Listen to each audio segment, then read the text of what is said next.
초인종이 울렸을 때 나는 막 마지막 종이 상자를 벽모서리에 쌓아 올린 참이었다. 현관문 구멍으로 밖을 내다보니 복도 안은 새까맣게 사람 그림자로 꽉 막혀 있었다. 나는 문고리를 돌려 문을 열었다. 박지명이 맨 앞에 서 있었고 손에는 내가 낯익게 여기는 열쇠 꾸러미가 꽉 쥐어져 있었다. 그의 뒤로는 시누이 박미나, 그녀의 남편, 조카 둘, 그리고 처음 보는 반쯤 큰 아이들 몇 명이 캐리어와 짠 가방을 끌고 와 복도를 가득 메우고 있었다. 젖은 우산 끝에서는 물방울이 뚝뚝 떨어져 번쩍이는 대리석 바닥 위에 작은 물웅덩이를 만들고 있었다. 뭘 멍하니 서 있어, 서청아? 박지명은 몸을 비집고 안으로 들어왔다. 구두도 벗지 않은 채 어제 막 사람을 불러 정성껏 관리해 둔 오크 원목 마루를 그대로 밟았다. 엄마, 리나야, 다 들어와. 앞으로 여기가 우리 집이야? 김기분이 나이고 하고 대답하며 얼굴 가득 거의 자애롭기까지 한 웃음을 지었다. 그 웃음은 예전에 부동산 중개인이 계약 확정을 확인할 때 본 적 있는 웃음과 닮아 있었다. 사람들은 밀물처럼 현관 안으로 밀려 들어왔다. 바깥의 찬 공기, 담배 냄새, 낯설고 떠들썩한 체온이 뒤섞여 몰려들었다. 나는 문틀을 붙잡고 저마다 다른 표정을 하고 있으면서도 어딘가 비슷하게 당당한 12개의 얼굴을 바라보았다. 그리고 내 목구멍 안에서 아주 낮게 끄윽 하는 소리가 새어나오는 것을 들었다. 그 소리는 너무 작아서 곧 끓어오르는 사람들의 말소리에 묻혀버렸다. 내 이름은 한서청이다. 엿새 전 나는 박지명과 서초구 가정법원에서 협의이혼 의사 확인을 마쳤고 이어 서초구청에 가서 이혼 신고까지 끝냈다.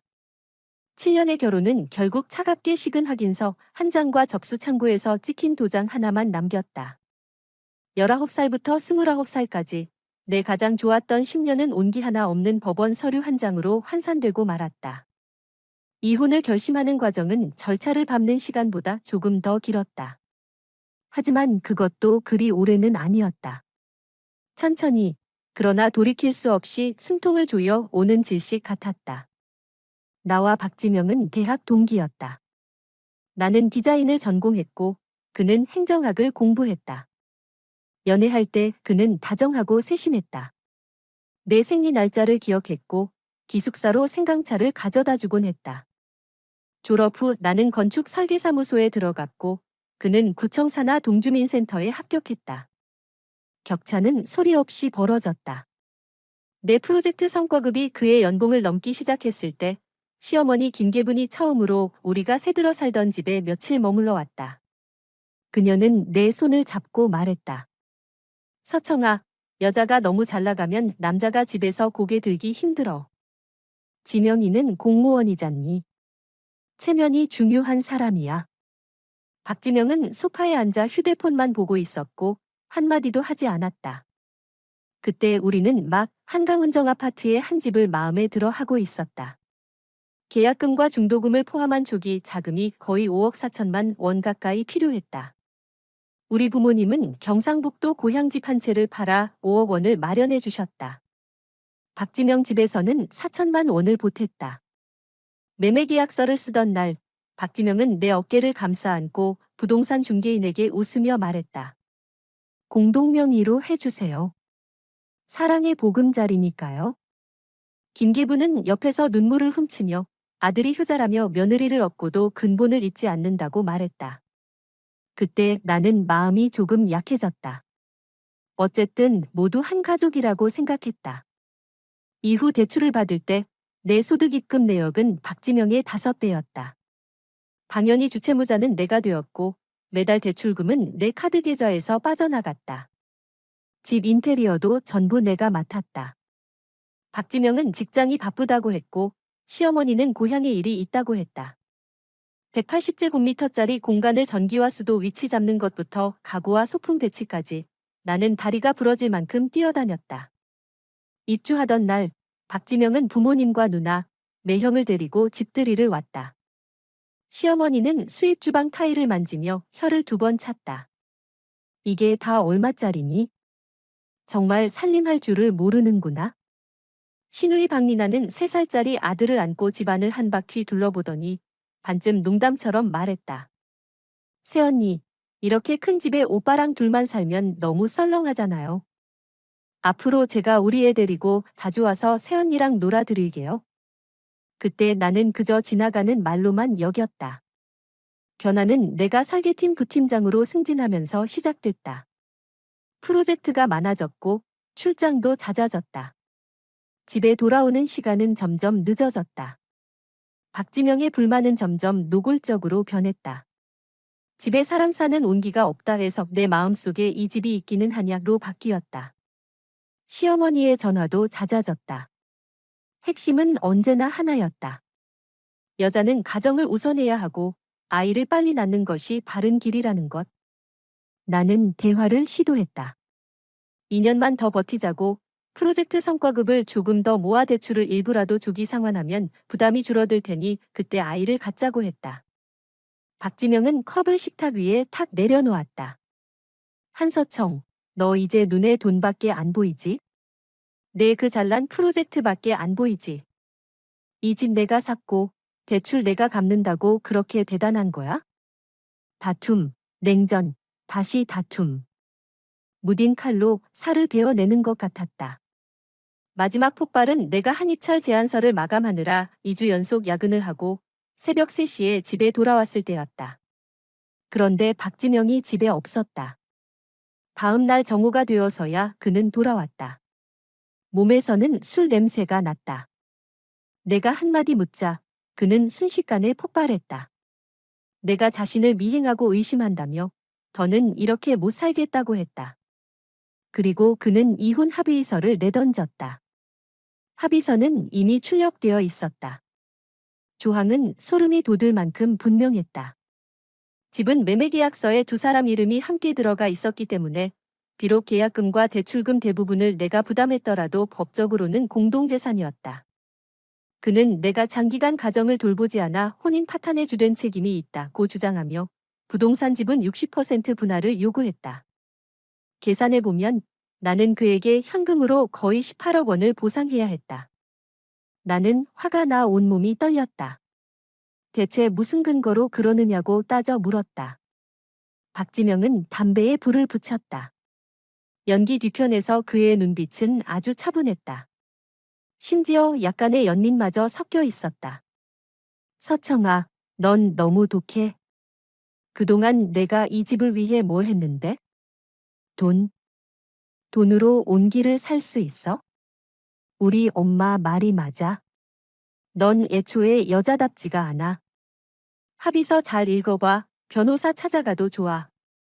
그런데 잊지 마. 그때 인테리어 할 때 내가 돈 아낀다고 전기랑 수도 배선도면 제대로 안 남겨뒀잖아. 그리고 내가 맡은 그 금난 프로젝트 자재 쪽에 문제가 좀 있다던데. 나는 고작 동주민센터의 작은 공무원일 뿐이지만 그래도 시스템 안에 아는 사람들이 있어. 전화 한 통 해서 상황 좀 물어보는 정도는 할 수 있거든. 금난 프로젝트는 내가 맡은 가장 큰 계약이었고 지금 가장 중요한 시기였다. 그의 말투에 담긴 확신과 한기는 나를 그대로 굳게 만들었다. 그건 단순히 재산을 빼앗으려는 싸움이 아니었다. 내가 어디가 약한지 정확히 알고 그곳을 움켜쥐는 협박이었다. 나는 처음으로 아주 또렷하게 보았다. 7년 동안 한 침대에서 잠들었던 사람의 피부 아래에 전혀 낯선 뼈대가 숨어 있었다는 것을. 나는 변호사를 찾아갔다. 변호사는 합의서와 자료를 모두 읽은 뒤 안경을 밀어 올리며 말했다. 한서청 씨, 법적 증거 측면에서 보면 상황이 그리 좋지는 않습니다. 부모님이 보태신 계약금 부분도 한서청 씨 개인에게 증여했다는 명확한 증거가 없다면 부부 공동에 대한 증여로 볼 가능성이 큽니다. 대출 상환 내역이 모두 한서청 씨 계좌에서 나갔다고 해도 혼인 기간 중 발생한 소득은 공동재산으로 보기 때문에 그 돈으로 갚은 대출 역시 원칙적으로 상대방이 분할을 주장할 수 있습니다. 상대가 요구한 60%를 판사가 그대로 인정할 가능성은 높지 않지만 상대가 주장하는 귀책 사유와 두 사람 사이의 큰 소득 격차를 고려하면 재산 분할에서 경제적 약자 쪽으로 어느 정도 기울 수는 있습니다. 조정으로 가면 꽤 큰 손해를 보실 수도 있습니다. 변호사는 잠시 말을 멈췄다가 이어 말했다. 그리고 전 남편분이 언급한 프로젝트 문제 말입니다. 허세일 수도 있지만 만약 상대가 정말 어떤 경로를 이용해 조사나 민원을 만들며 방해한다면 현재 직업적 상황에는 상당히 불리할 수 있습니다. 나는 법률사무소의 차가운 가죽 의자에 앉아 창밖의 잿빛 하늘을 바라보았다. 머릿속으로 많은 장면이 스쳐 지나갔다. 엄마가 고향집을 팔 때 아쉬움을 감추며 일부러 아무렇지 않은 척하던 표정. 내가 새벽까지 야근하다가 위가 아파 책상 앞에서 몸을 웅크리고 있던 순간. 박지명이 처음 나를 자기 집에 데려갔을 때 그의 어머니가 내 접시에 올려주었던 닭튀김 한 조각. 마지막에는 모든 것이 끈적한 피로로 흐려졌다. 지쳤다. 몸이 지친 것이 아니었다. 마음속에서 너무 오래 팽팽하게 당겨져 있던 줄 하나가 탁 하고 끊어진 것이다. 나는 서명했다. 최종 합의서에서 나는 집 지분에 대한 청구를 포기했다. 조건은 박지명이 내 개인 명의의 다른 재산, 주로 디자인 스튜디오 투자금과 일부 금융자산에 대한 주장을 포기하고 앞으로 어떤 방식으로도 내 일을 방해하지 않겠다고 약속하는 것이었다. 거의 빈손으로 쫓겨나듯 물러나는 대신 나는 초라한 평온 하나를 얻은 셈이었다. 이사를 나가던 날 나는 내 옷과 책, 그리고 밥벌이 도구인 애플 노트북과 타블렛만 챙겼다. 박지명은 모습을 드러내지 않았다. 대신 시어머니가 왔다. 그녀는 거울처럼 반짝이는 대리석 아일랜드 식탁에 기대어 내가 짐을 싸는 모습을 바라보며 느릿하게 말했다. 서청아, 엄마가 하는 말이라고 듣기 싫겠지만 여자가 결국 뭘 바라고 그렇게 사니? 그렇게 죽어라 일하더니 결국 집도 잃었잖아. 이 집은 참 좋은데 넌 여기 살 복이 없었던 거지? 나는 대답하지 않았다. 캐리어를 끌고 엘리베이터 안으로 들어갔다. 엘리베이터 거울에는 창백하고 눈밑이 시커먼 얼굴 하나가 비쳤다. 나는 거울 속의 나를 향해 입꼬리를 조금 끌어올렸다. 하지만 웃음은 나오지 않았다. 그 뒤 엿새 동안 나는 임시로 빌린 오피스텔 안에 스스로를 가둬두었다. 마치 죽어가는 물고기처럼 다시 숨쉬는 법을 배울 시간이 필요했다. 휴대폰에서 박지명과 그 집 사람들의 연락처는 모두 삭제했다. 부모님께는 이혼 조건을 자세히 말하지 않았다. 성격이 맞지 않아 헤어졌다고만 했다. 심지어 부모님 집에도 가지 못했다. 그들이 내 상태를 눈치챌까 봐 두려웠다. 설계사무소에는 몸이 좋지 않다는 이유로 연차를 냈다. 상사는 이해한다고 했다. 푹 쉬라고 했다. 금난 프로젝트는 임시로 다른 부팀장이 맡았다고 들었다. 진행은 순조로웠고 어떤 문제도 언급되지 않았다. 박지명의 말은 역시 협박에 불과했다. 하지만 나는 이미 대가를 치른 뒤였다. 엿새째 되던 오후 택배기사에게서 전화가 왔다. 착불 대형 택배가 하나 있는데 배송지는 한강운정 아파트라고 했다. 집에 아무도 없는데 어떻게 처리하면 되느냐고 물었다. 나는 잠시 멍해졌다. 한강운정 아파트 주소는 이미 모든 쇼핑몰에서 지워둔 지 오래였다. 나는 잘못 배송된 것 같다고 그곳은 내 주소가 아니라고 말했다. 전화를 끊자 아주 미세한 불안이 물속에 검은 수초처럼 조용히 발목을 감아왔다. 무언가에 홀린 듯 나는 차를 몰고 한강운정 아파트로 갔다. 돌아가고 싶었던 것은 아니었다. 그저 멀리서 한 번 보고 과거와 완전히 작별하고 싶었을 뿐이었다. 아니, 어쩌면 어떤 불길한 예감이 나를 반드시 가서 확인하게 만든 것인지도 몰랐다. 그리고 나는 보았다. 복도 입구를 가득 메운 승합차와 작은 화물차들, 끊임없이 위로 짐을 나르는 사람들을. 나는 아파트 단지 조경수 뒤에 몸을 숨긴 채 바라보았다. 시어머니 김계분이 젊고 힘센 친척 둘을 지휘하며 내가 이탈리아에서 맞춤 제작하고 막 관리까지 끝낸 가죽 소파를 굵은 막근으로 묶어 복도 밖으로 끌어내고 있었다. 그들은 그것을 청소 직원들이 임시로 쓰레기를 모아두는 구석에 아무렇게나 내던졌다. 빗물이 곧 소파 가장자리를 적시기 시작했다. 한 친척이 물었다. 이모, 이거 버리는 거예요? 김계부는 손을 휘저었다. 재수 없어. 남이 쓰던 물건을 우리가 왜 써? 새 걸로 바꿔야지. 빨리 내가 고른 그 홍목 가구 세트나 올려. 빗물이 머리카락을 타고 목덜미 안으로 흘러들어왔다. 차가웠다. 나는 휴대폰을 꺼냈다. 화면에는 날짜가 떠 있었다. 오늘은 나와 박지명이 이혼한 지 엿새째 되는 날이었다. 나는 몸을 돌려 천천히 차로 돌아갔다. 시동이 걸리는 소리가 축축한 공기 속에서 둔탁하게 울렸다. 나는 알았다.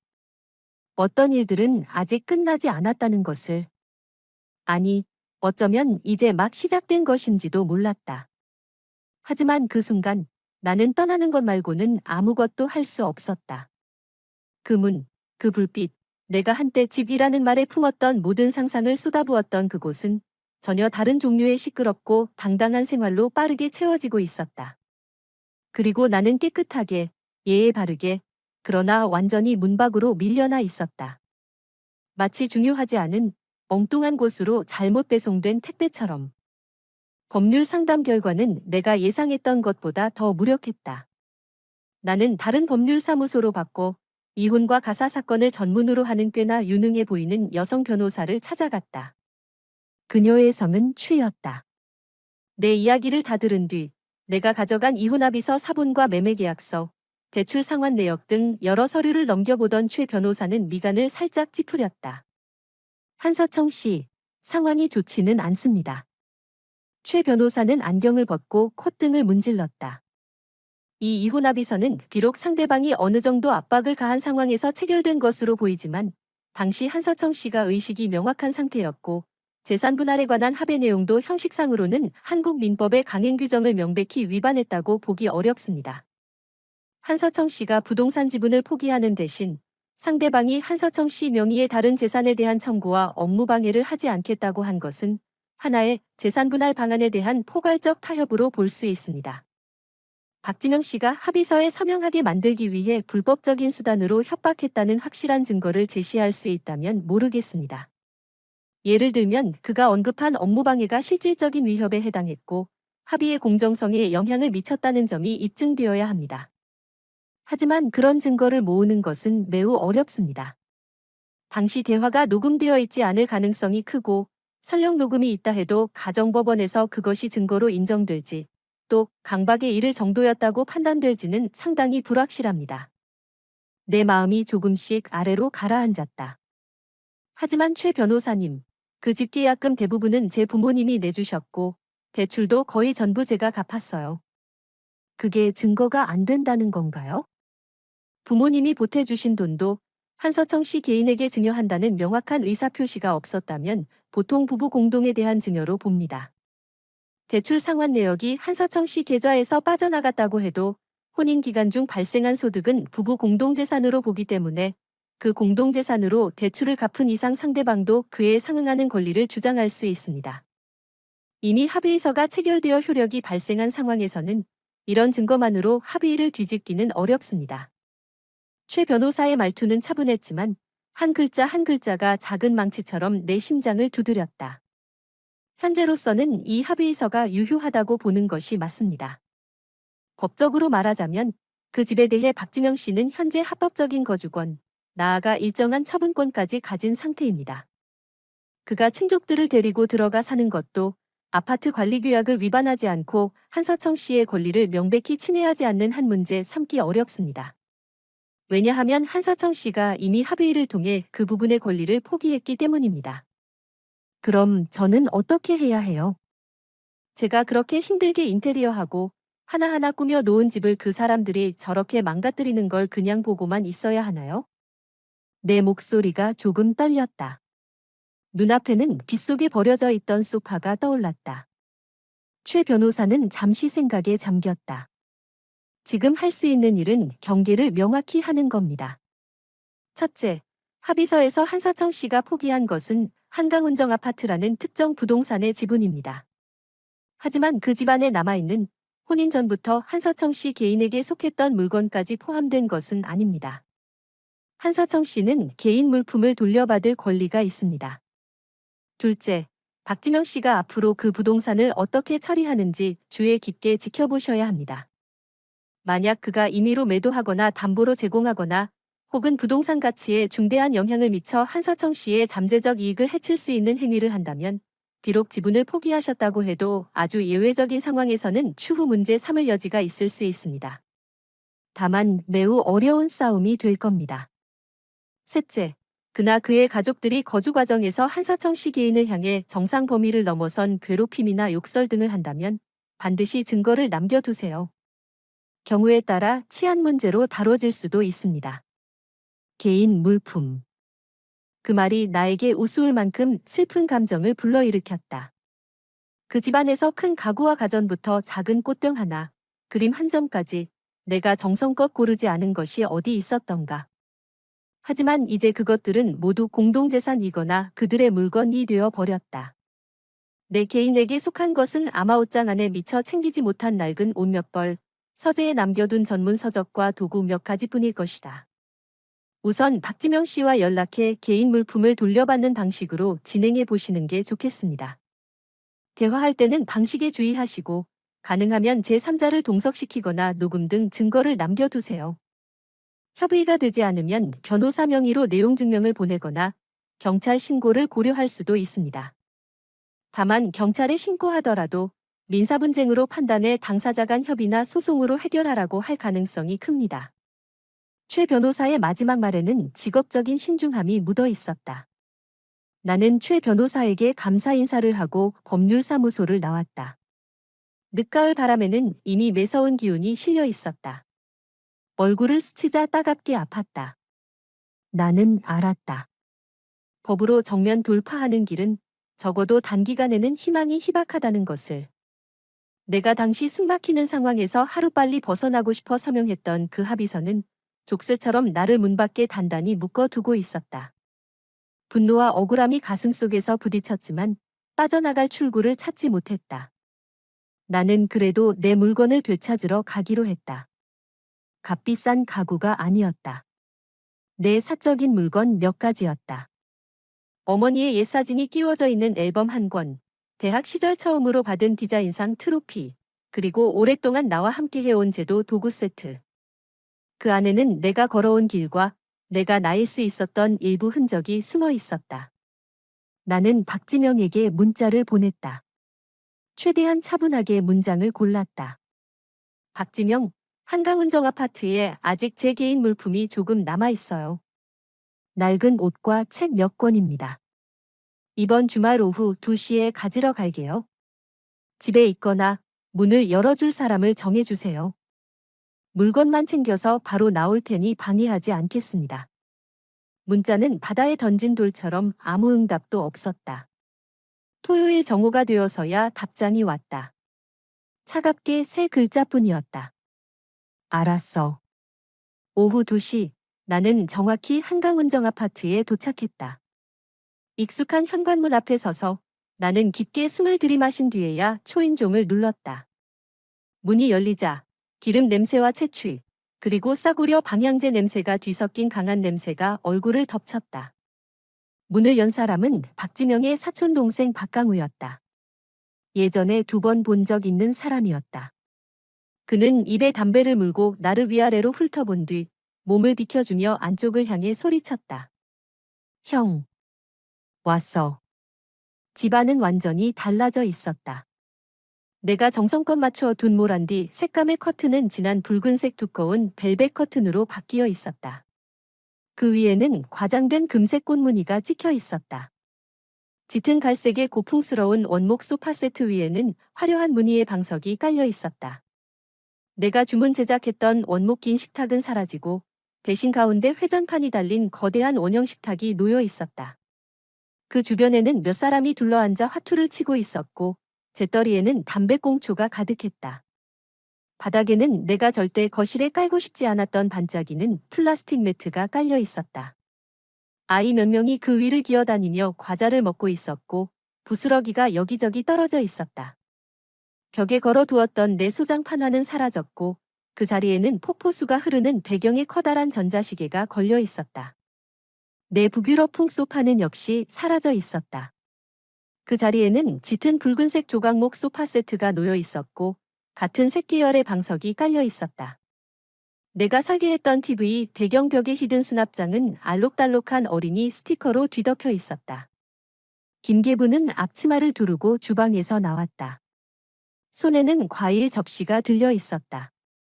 나를 보자 그녀의 얼굴에는 우쭐함과 경계심이 뒤섞인 표정이 떠올랐다. 어머, 서청이 왔니? 들어와. 신발 갈아 신어라. 바닥 방금 닦았어? 그녀는 현관 옆 온갖 신발로 가득 차 있고 냄새가 풍기는 신발장을 가리켰다. 나는 불쾌감을 참고 옆에 있던 신발 커버 기계에서 비닐 덧신 2장을 뽑아 신었다. 제 물건 조금만 챙기러 왔어요. 챙기고 바로 갈게요. 박지명은 안쪽 방에서 걸어 나왔다. 그는 홈웨어 차림이었고 머리는 조금 헝클어져 있었지만 안색은 좋아 보였다.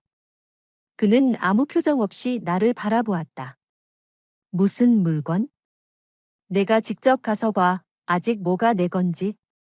빨리 챙겨. 우리도 이따 일 있어. 나는 그를 상대하지 않고 곧장 안방으로 향했다. 안방 문은 살짝 열려 있었다. 문을 밀고 들어가자 안쪽은 더 숨막히게 변해 있었다. 나와 박지명이 원래 쓰던 침대는 사라지고 과장된 기둥 장식이 달린 더 큰 침대로 바뀌어 있었다. 침대 위에는 분홍빛이 도는 보라색 모기장이 걸려 있었다. 내 화장대 위에는 김계분과 박리나의 화장품 병들이 가득 늘어서 있었다. 옷장은 활짝 열려 있었고 그 안에는 색이 화려하고 질이 싸 보이는 옷들이 빽빽하게 들어차 있었다. 내가 미처 가져가지 못한 옷들은 어디에도 보이지 않았다. 제 옷은요? 그리고 서재에 있던 제 물건들은요? 나는 뒤따라온 박지명에게 물었다. 박지명은 문틀에 기대어 담담한 말투로 대답했다. 아, 옷. 엄마가 자리만 차지한다고 해서 낡고 필요 없어 보이는 건 따로 정리했어. 헌 옷 수거함에 넣으려고. 그리고 몇 벌은 리나가 괜찮아 보인다면서 일단 놔두고 보겠대. 서재. 그 방은 지금 리나 아들이 쓰고 있어? 내 책이랑 잡동사니는 베란다 수납장에 넣어뒀으니까 직접 가서 봐. 나는 베란다로 갔다. 그가 말한 수납장은 사실 원래 청소 도구를 넣어두던 아주 작은 공간이었다. 문도 없었다. 내가 남겨둔 책과 잡동사니가 담긴 종이 상자 2개가 그 안에 거칠게 처박혀 있었고 그 위에는 낡은 대야 몇 개와 밀대가 눌러져 있었다. 종이 상자는 이미 찌그러져 변형되어 있었고 가장자리는 축축했다. 곰팡내가 났다. 나는 쪼그려 앉아 힘겹게 종이 상자를 끌어냈다. 첫 번째 상자를 열자 안에는 내 전문 서적과 자료들이 들어 있었다. 맨 위에 있던 몇 권은 이미 물에 젖어 책장이 서로 달라붙었고 글씨가 번져 있었다. 제도 도구 상자도 그 안에 있었다. 상자의 한쪽 모서리는 눌려 찌그러져 있었다. 나는 다른 상자를 열어 앨범과 트로피를 찾았다. 없었다. 나는 상자 안의 물건을 전부 바닥에 쏟아놓고 하나하나 뒤졌다. 없었다. 제 앨범은요? 그리고 수정 트로피 하나가 있었어요. 대략 이 정도 높이였고요. 나는 손으로 크기를 가늠해 보이며 박지명과 어느새 다가와 있던 김계분을 바라보았다. 김계분은 나 하고 소리를 냈다. 마치 이제야 생각났다는 듯했다. 그 낡은 앨범 말하는 거니? 안에 다 오래된 사진뿐이던데 쓸모도 없고 자리만 차지해서 같이 정리했어. 아마 고물상에 넘겼을걸? 그 유리 덩어리, 트로피 말이지. 그건 실수로 소보, 리나 아들이 가지고 놀다가 바닥에 떨어뜨려서 깨졌어. 애가 뭘 알겠니? 어른인 내가 애랑 따질 건 아니지? 깨졌다. 팔아버렸다. 나는 차갑고 축축한 베란다 바닥에 쪼그려 앉은 채 어질러진 책들과 찌그러진 도구 상자를 바라보았다. 귀 안쪽이 윙윙 울렸다. 내가 기억이 닫히자 직업의 출발점처럼 여겼던 것들이 그들 눈에는 그저 자리만 차지하는 폐품이고 마음대로 처리해도 되는 쓰레기에 불과했다. 분노가 끓는 기름처럼 가슴 속에서 들끓었다. 하지만 그보다 더 강하게 밀려온 것은 차갑고 무력한 감각이었다. 여기 내가 한때 집이라고 불렀던 이 공간에서 나는 내가 존재했었다는 흔적조차 이렇게 쉽게, 이렇게 완전히 지워지고 있었다. 나가 주세요. 나는 내 목소리를 들었다. 메마르고 팽팽하게 조여 있었다. 여긴 제 집이에요. 당장 나가 주세요. 박지명은 무슨 농담이라도 들은 듯 코웃음을 쳤다. 한서청, 너 괜찮아? 이혼 합의서에 흰 종이에 검은 글씨로 다 적혀 있잖아. 이 집은 이제 내 몫이 있어? 내가 우리 엄마랑 가족들 들여 사는 게 뭐가 문제야? 합법적이고 정당해. 그때 내가 서명할 때는 참 시원시원하더니 이제 와서 후회돼? 김계분도 옆에서 거들었다. 목소리는 날카로웠다. 그러니까 서청아, 엄마가 하는 말이라고 기분 나쁘게 듣지 말고 사람이 일을 그렇게 독하게 하면 안 돼. 그때 이혼할 때도 우리 지명이 너한테 못되게 한 거 아니야? 내가 너무 기가 세서 그런 거지. 이제 집은 지명이 거고 우리 가족이 들어와 사는 건 당연한 일이야. 내가 여기 와서 이렇게 소란 피우면 뭐가 되니? 이웃들이 들으면 우리 박씨 집안이 너를 괴롭힌 줄 알겠다. 못되게 한 게 아니라고요? 나는 벌떡 일어섰다. 오래 쪼그려 앉아 있었던 탓에 눈앞이 순간 캄캄해졌다. 옆벽을 짚고서야 겨우 중심을 잡았다. 박지명, 이 집 계약금은 우리 부모님이 5억 원을 내셨어. 대출도 거의 전부 내가 갚았고, 인테리어도 내가 혼자 다 봤어. 당신들 집은 뭘 했는데? 4천만 원 낸 거? 아니면 이렇게 당당하게 눌러앉을 배짱을 보탠 거야? 말을 그렇게 하면 안 되지. 김계분이 한 걸음 앞으로 다가왔다. 거의 내 코앞을 손가락으로 찌를 듯했다. 그 4천만 원은 돈 아니니? 지명이가 이 집을 위해 아무것도 안 했어? 그래, 너 돈 잘 벌지? 많이 벌어서 대단하다. 그래? 아무리 돈을 많이 벌어도 너도 결국 여자 아니니? 애 하나 못 낳고 집 하나 못 지키는 게 무슨 소용이야? 이 집은 우리 지명이 것이 되는 게 맞아. 그 애가 그동안 고생한 대가로 받아야 할 집이야. 엄마, 그만 좀 해. 박지명이 어머니를 살짝 잡아당겼지만 얼굴에는 진심으로 말리는 기색이 없었다. 그는 나를 보며 말했다. 한서청, 지난 일은 따져봐야 끝도 없어. 지금 사실은 이거야. 이 집은 내가 살 권리가 있고 누구를 살게 할지도 내가 정할 수 있어. 내 잡동사니 가져갈 수 있는 건 가져가. 못 가져가는 건 그냥 쓰레기로 처리할 거야. 여긴 널 환영하지 않아. 앞으로 별일 없으면 오지 마. 또 오면 나도 가만 있지 않을 거야. 가만 있지 않겠다. 그가 어떻게 가만 있지 않겠다는 걸까? 그때처럼 금난 프로젝트를 들먹이며 나를 협박하듯 또 다른 핑계를 찾아낼까? 그때 거실에서 화투를 치던 친척 몇 명도 베란다 입구로 몰려와 호기심과 구경하는 눈빛으로 이쪽을 바라보았다. 박리나는 팔짱을 낀 채 문가에 비스듬히 기대어 차갑게 말했다. 새언니, 아, 이제 아니죠. 전 새언니. 이미 이혼했는데 여기까지 와서 소란 피우면 너무 보기 안 좋잖아요. 우리 오빠 이제 조건도 괜찮고 이 집 위치도 좋으니까 나중에 더 좋은 사람 만날 수도 있죠. 그러니까 미련 갖지 마요. 나는 그 얼굴들을 하나하나 둘러보았다. 익숙한 얼굴도 낯선 얼굴도 있었다. 모두의 표정에는 냉담함과 비웃음, 그리고 침입자 주제에 당연하다는 듯한 우월감이 가득했다. 이 공간의 공기마저 그들에게 오염된 것 같았다. 너무 끈적하고 무거워 숨쉬기가 어려웠다. 나는 알았다. 여기 더 있어봐야 스스로 모욕을 더 받을 뿐이라는 것을.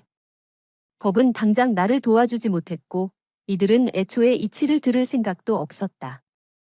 나는 몸을 굽혀 축축하게 젖고 짓밟힌 책더미 속에서 찌그러진 제도 도구 상자와 그나마 볼 수 있는 전문 서적 몇 권을 주워들었다. 앨범과 트로피는 이미 없었다. 기억을 담고 있던 다른 자잘한 물건들도 아마 이미 고물상 어딘가나 쓰레기통 속으로 사라졌을 것이다. 나는 남아있는 그 작고 망가진 것들을 품에 안고 악취와 담배 냄새가 뒤섞인 거실을 지나 현관으로 걸어갔다. 등 뒤에서 김계분의 높아진 목소리가 들려왔다. 문 닫고 가라. 정말 기본 예의도 몰라. 나는 문을 열고 밖으로 나간 뒤 조용히 문을 닫았다. 두꺼운 현관문이 내 뒤에서 닫히며 나를 역겹게 만들던 그 세계를 갈라놓았다. 복도는 조용해졌다. 하얗게 질린 센서등 불빛만이 나를 비추고 있었다. 나는 차가운 벽에 등을 기댔다. 심장은 가슴속에서 무겁게 뛰고 있었다. 슬픔 때문이 아니었다. 타오르는 듯한 분노와 거의 마비에 가까운 냉기가 번갈아 나를 덮쳐왔다. 저항? 나는 처음으로 조금 강한 태도를 보여보려 했다. 그 결과는 내가 과거에 남긴 흔적이 얼마나 하찮게 지워지는지 직접 목격하는 것, 그리고 더 철저하게 모욕당하고 쫓겨나는 것이었다. 최 변호사의 말이 귓가에 맴돌았다. 박지명 가족의 얼굴들이 눈앞에서 흔들렸다. 그들은 내 집을 차지했을 뿐만 아니라 내가 그곳에 존재했었다는 모든 증거를 지우려 하고 있었다. 보이지 않지만 나에게는 무엇보다 중요했던 기억의 증표들까지.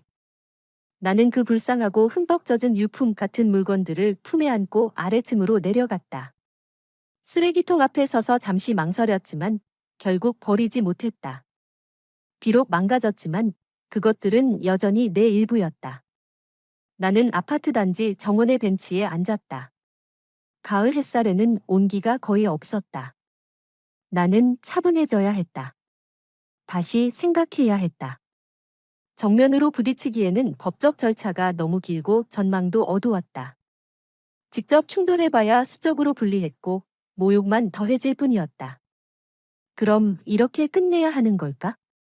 그들이 쓰레기를 버리듯 부모님이 평생 모은 돈의 절반 이상과 내 무수한 노력이 들어간 이 집을 그 10년의 청춘과 마지막 남은 자존심까지 함께 버려야 하는 걸까?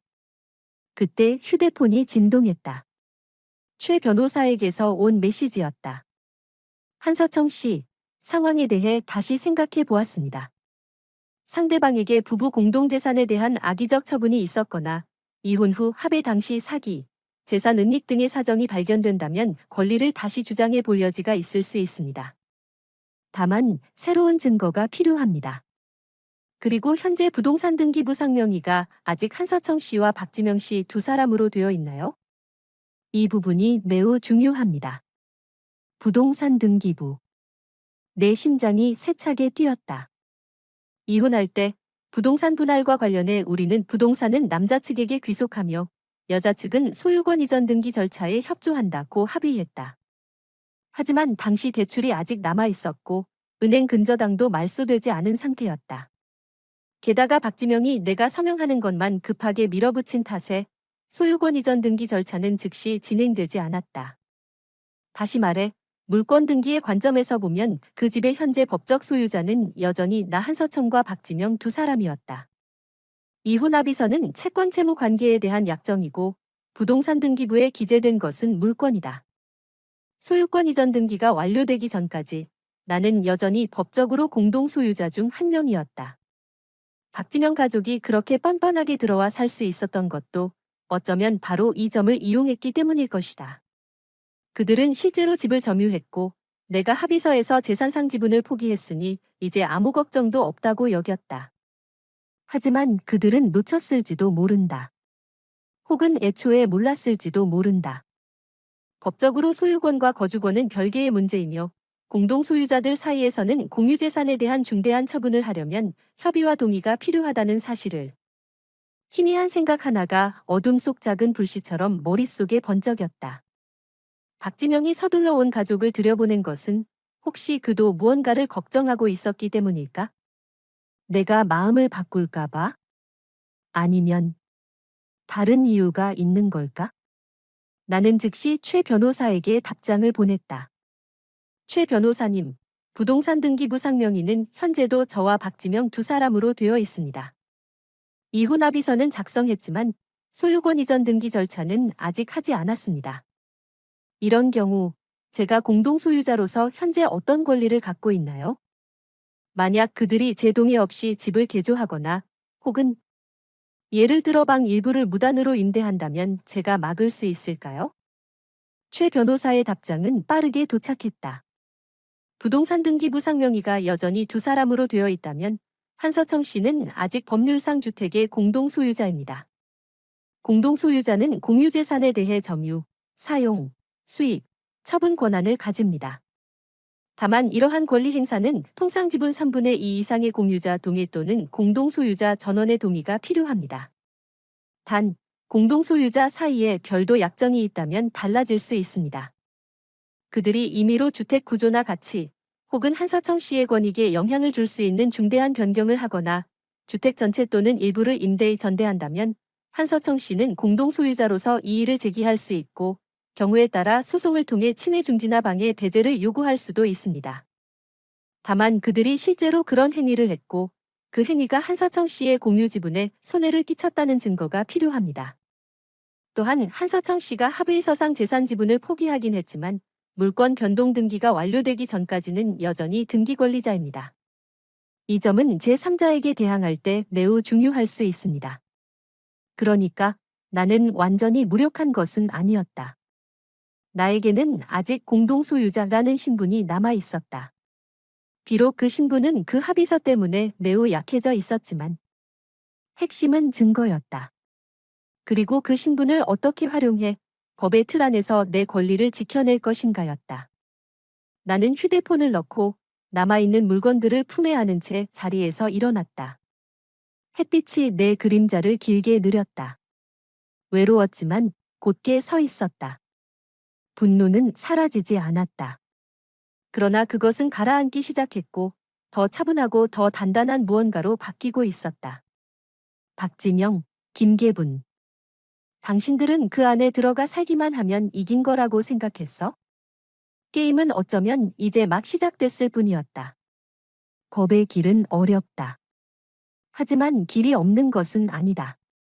내가 가진 것을 아무리 결연하게 포기했다 해도 그것이 이렇게 짓밟혀도 된다는 뜻은 아니었다. 나는 제대로 생각해야 했다. 아주 꼼꼼하게 처음부터 다시 생각해야 했다. 그렇게 차를 몰고 임시로 빌린 집으로 돌아가던 길에 휴대폰이 또 한 번 진동했다. 낯선 번호로 온 멀티미디어 문자였다. 빨간불에 멈춰 섰을 때 열어보니 사진 한 장이 있었다.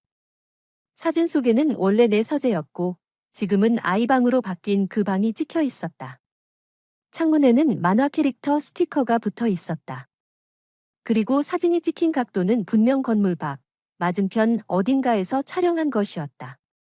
사진과 함께 짧은 문장 하나가 도착해 있었다. 한서청 씨, 예전에 사시던 집 말인데요. 안방이랑 작은 방이 임대 나온 것 같던데요. 가격도 꽤 세던데 세입자 좀 봐드릴까요? 발신인은 이름을 밝히지 않았다. 내 가슴이 쿵 하고 내려앉았다. 임대? 박지명 가족이 들어간 지 며칠이나 됐다고? 벌써 방을 새놓아 돈을 벌 생각을 한다고? 그들은 대체 그 집을 뭐라고 생각하는 걸까? 돈 나오는 나무? 아니면 마음대로 잘라 팔 수 있는 케이크? 나는 그 사진과 문장을 뚫어지게 바라보았다. 운전대를 쥔 손가락 마디가 힘 때문에 하얗게 질려갔다. 조금이나마 법적 근거를 찾았다는 생각에 겨우 가라앉았던 감정이 다시 불붙었다. 하지만 이번 불꽃의 중심은 차갑게 식어 있었다. 알고 보니 빼앗는 것이 끝이 아니었다. 가치를 끝까지 쥐어짜내는 것, 그것이 그들의 목적이었다. 좋아. 아주 좋아. 나는 엑셀을 밟고 차 흐름 속으로 들어갔다. 박지명. 너희 가족은 정말 나를 마음대로 짓눌러도 되는 만만한 사람으로 본 모양이구나. 어쩌면 이제는 너희에게 알려줄 때가 된 것 같았다. 감이 너무 세게 눌리면 손을 엉망으로 만들 만큼 진득한 과즙을 터뜨릴 수도 있다는 것을. 다만 나는 기회가 필요했다. 하나의 틈, 하나의 진입점. 그들이 보기에는 단단해 보이는 그 침탈의 첫 번째 금이 가게 만들 수 있는 기회가. 그 익명 메시지를 보낸 사람은 누구일까? 이웃. 아니면 다른 누군가? 이 메시지는 경고일까? 아니면 떠보기일까? 익명 멀티미디어 문자는 가시처럼 내 마음에 박혔다. 발신인은 누구일까? 이웃. 아니면 이상한 낌새를 눈치챈 다른 사람? 사진의 촬영 각도는 분명 맞은편 동에서 찍은 것이었다.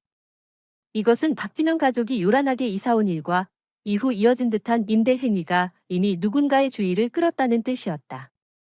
더 중요한 것은 이 문자가 내 최악의 예감을 확인시켜 주었다는 점이었다. 그들은 단지 집을 차지하려는 것이 아니었다. 그 집으로 돈을 벌려고 하고 있었다. 나는 그 낯선 번호에 답장하지 않았다. 하지만 번호는 저장해 두었다. 아직은 섣불리 상대를 놀라게 할 때가 아니었다. 나는 더 많은 정보가 필요했다. 더 많은 증거가 필요했다. 최 변호사는 말했다. 소유권 이전 등기가 아직 완료되지 않은 부동산의 공동 소유자인 이상, 박지명이 마음대로 임대하거나 전대하거나 혹은 집의 가치를 훼손하고 내 권익에 영향을 미칠 수 있는 행위를 한다면 나는 이를 막거나 책임을 물을 권리가 있다고. 하지만 전제는 증거가 확실해야 한다는 것이었다. 나는 의식적으로 정보를 모으기 시작했다. 첫 번째 단계로 나는 다시 한강운정아파트 관리사무소에 연락했다. 예전에는 내가 입주민이었고 관리사무소장과 몇몇 경비원들과도 얼굴을 익힌 사이였다. 나는 관리비 관련 영수증 몇 가지를 관리사무소에서 도와줄 수 있는지 확인해야 한다는 핑계를 대고 단지 박카페에서 관리사무소 이 소장을 만나기로 했다. 이 소장은 40이 조금 넘은 중년 남자였다. 나를 보자 조금 난처한 표정을 지었다. 한서청 씨, 그 대길은 저희도 조금 들었습니다. 그는 손을 비비며 곤란한 얼굴을 했다. 이 소장님, 곤란하게 해드리려는 건 아니에요. 나는 그에게 밀어둔 커피잔을 다시 조금 더 그의 쪽으로 밀었다. 그냥 상황을 조금 알고 싶어서요. 규정을 어기는 일은 부탁드리지 않을게요. 지금 그 집에 박지명, 그러니까 제 전남편 가족들이 다 들어와 사는 거죠? 이 소장은 고개를 끄덕이며 목소리를 낮췄다. 그렇죠. 10명도 넘는 사람이 한꺼번에 들어왔습니다.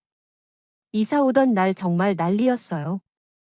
가구를 올렸다 내렸다 하느라 엘리베이터를 한참 썼고 아이들이 복도에서 뛰고 소리 지른다고 다른 입주민들 민원도 들어왔습니다. 저희가 찾아가서 말씀드렸는데 전 남편분 어머니, 그 김 여사님이 좀 강하시더군요. 자기 집인데 어떻게 살든 무슨 상관이냐고 하셨습니다. 그냥 사는 것 말고요. 혹시 예를 들면 방을 외부인에게 임대한다거나 낯선 사람들이 자주 드나든다거나 그런 일은 없었나요? 내가 물었다. 이 소장은 잠시 머뭇거리더니 주변을 살피고는 목소리를 더 낮췄다. 한서청 씨, 이건 원칙적으로 저희가 입주민 정보를 함부로 말하면 안 됩니다. 그래도 예전에 한서청 씨도 입주민이셨고 좋은 분이셨으니까 이렇게만 말씀드릴게요. 최근 그 집에 여러 낯선 얼굴들이 드나든 건 맞습니다. 친척 방문이라기보다는 방 보러 온 사람들처럼 보였습니다. 하지만 관리사무소에 공식적인 임대 신고나 등록은 하지 않았습니다. 저희도 조심스럽게 집단 임대는 관리규약 위반이라고 안내했지만 김 여사님은 다 자기 친척들이 잠깐 머무는 거라고 하셔서 저희도 확인할 방법이 없었습니다. 내 마음이 가라앉았다. 역시 임대를 놓고 있었다. 신고하지 않은 것은 흔적을 남기고 싶지 않다는 뜻이었다. 박지명 가족 역시 이 일이 떳떳하지 않다는 것을 알고 있는 듯했다. 아니면 내가 알게 될까 봐 두려운 것일 수도 있었다. 이 소장님, 만약, 제 말은 만약이에요. 그 사람들이 정말 방을 나눠서 임대한다면 주택 구조나 안전, 그리고 다른 입주민들에게 어떤 영향이 있나요? 관리사무소에서 조치할 권한이 있습니까? 영향이 크죠. 이 소장의 직업적 민감함이 건드려진 듯했다. 우선 소방 문제가 가장 큽니다. 사람이 많고 드나드는 사람이 복잡하면 전기와 가스 사용이 위험해집니다. 그 다음은 위생과 소음 문제죠. 당연히 민원이 생깁니다. 또 하나, 만약 방을 나누려고 칸막이 같은 구조 변경을 했다면 그건 절대 금지입니다. 저희 관리사무소가 확인하면 구청 건축과와 소방서에 보고하고 시정 요구를 해야 합니다. 심하면 사용 중지 요구까지 갈 수 있고 경찰 신고도 가능합니다. 그가 나를 바라보았다. 한서청 씨, 혹시 말씀하시려는 게 아니에요. 그냥 알아보는 겁니다. 나는 이미 식어버린 커피를 한 모금 마셨다. 이 소장님, 감사합니다. 만약 그쪽에서 뭔가 발견하시거나 다른 입주민들이 민원을 제기하는 일이 있으면 가능하다면 저에게도 알려주세요. 어쨌든 부동산 등기부상 제 이름이 아직 빠지지 않았으니 정말 무슨 일이 생기면 저도 책임에서 완전히 자유로울 수 없으니까요. 이 소장은 내 말에 속뜻을 알아들은 듯 고개를 끄덕였다. 더는 아무 말도 하지 않았다. 떠나기 전 그는 잠시 망설이다가 덧붙였다. 한서청 씨, 이런 말 해도 될지 모르겠습니다만 전 남편분 가족이 요즘 단순히 임대만 알아보는 건 아닌 것 같습니다. 며칠 전 어떤 남자가 전 남편분을 찾아왔는데 아래에서 한참 이야기를 나눴습니다. 그리 반듯한 사람처럼 보이진 않았다고 하더군요. 순찰 돌던 왕경비가 들었다고 했는데 그 남자는 낡은 승합차를 몰고 왔고 말투도 꽤 거칠었다고 합니다. 한서청 씨도 조심하시는 게 좋겠습니다. 반듯한 사람처럼 보이지 않는 남자? 나는 그 정보를 기억해 두었다. 박지명은 동주민센터에서 일한다. 원래라면 교류하는 사람들도 비교적 정해져 있을 것이다. 그 반듯해 보이지 않는 남자는 대체 무슨 일을 하는 사람일까? 두 번째 단서는 뜻밖의 사람에게서 나왔다. 예전에 우리 집 인테리어를 맡았던 디자이너 보조 김소주였다.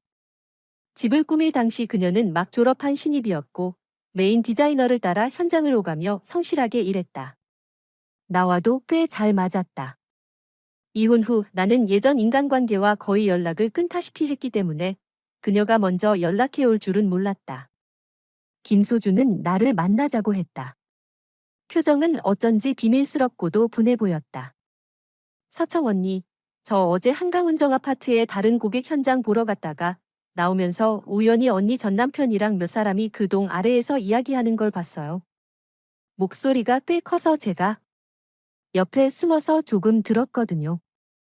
뭘 들었는데? 내 가슴이 조여왔다. 전부 들은 건 아닌데 대충 뭔가 증명서 빨리 처리해. 시간 끌면 골치 아파진다. 같은 말을 했어요. 그리고 언니 전 남편 옆에 있던 남자 하나가 되게 험악했는데 형수님 걱정 마세요. 이런 작은 일은 제가 다 알아서 합니다. 진짜랑 똑같이 만들어 드릴게요. 가격은 좋게 해드리고요. 이런 식으로 말했어요. 김소주는 애써 기억을 더듬었다. 전 남편 어머니 있잖아요. 그 아주머니도 끼어들어서 나중에 들키는 거 아니냐? 고 물었고 그 남자가 가슴을 치면서 뭘 들켜요. 대출 담보 잡으려는 것도 아니고 그냥 사람들 속이는 용도인데.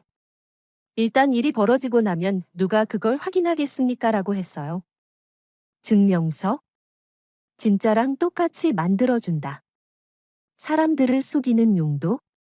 일단 일이 벌어지고 나면? 그 단어들이 내 머릿속에서 빠르게 회전했다.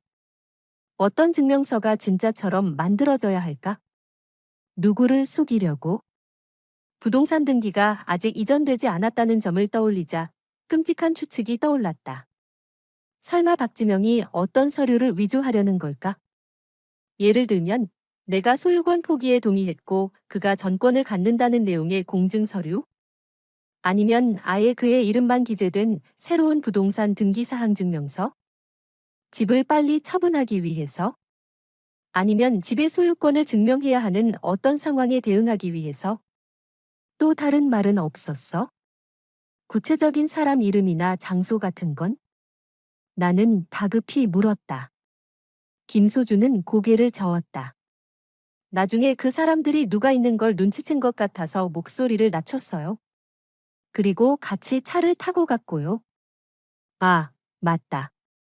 그 가슴 치던 남자요.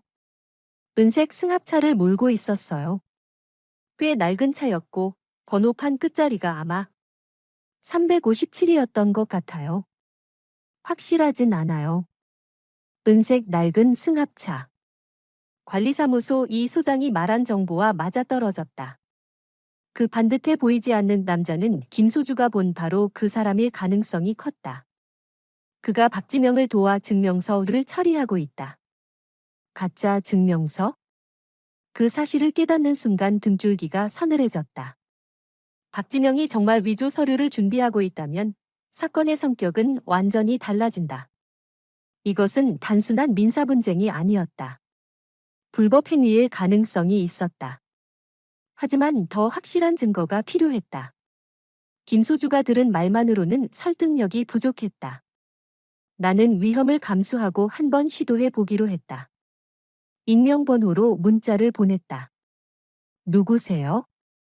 왜 저에게 이런 걸 알려주시는 거죠? 한참을 기다렸다. 밤이 되어서야 답장이 왔다. 보다 못한 이웃입니다. 당신 집은 매일 밤늦게까지 시끄러워요. 아이는 울고 어른들은 소리 지르고 복도에는 쓰레기를 아무렇게나 쌓아둡니다. 요즘에는 낯선 사람들이 계속 방 보러 와서 우리 생활을 심하게 방해하고 있어요. 우리도 집을 팔려고 하는데 저 사람들 때문에 집값까지 영향받게 생겼습니다. 당신 전 남편 가족은 좋은 사람들이 아닙니다. 당신이 좀 처리해 주세요. 그제야 알 것 같았다. 소음과 민폐를 참다 못한 이웃이었다. 적이 반드시 친구인 것은 아니지만 적어도 정보원이 될 수는 있었다. 나는 답장했다. 알려주셔서 감사합니다. 저도 방법을 찾고 있습니다. 다시 이상한 일이 있으면, 예를 들어 사람들이 계속 방을 보러 오거나 유난히 시끄러운 일이 있으면 알려주실 수 있을까요? 저도 증거가 필요합니다. 상대는 잠시 뒤 한 글자만 보냈다. 네. 며칠 뒤, 그 익명의 이웃은 흐릿한 사진 한 장을 보내왔다. 밤에 찍은 사진이라 선명하지는 않았지만 내 집 현관 앞에 몇 사람이 서 있는 모습이 보였다. 그중 한 사람의 뒷모습은 박지명과 매우 닮아 있었고 옆에는 키가 작고 통통한 남자가 손짓을 하며 무언가 지시하고 있었다. 이웃이 메시지를 남겼다.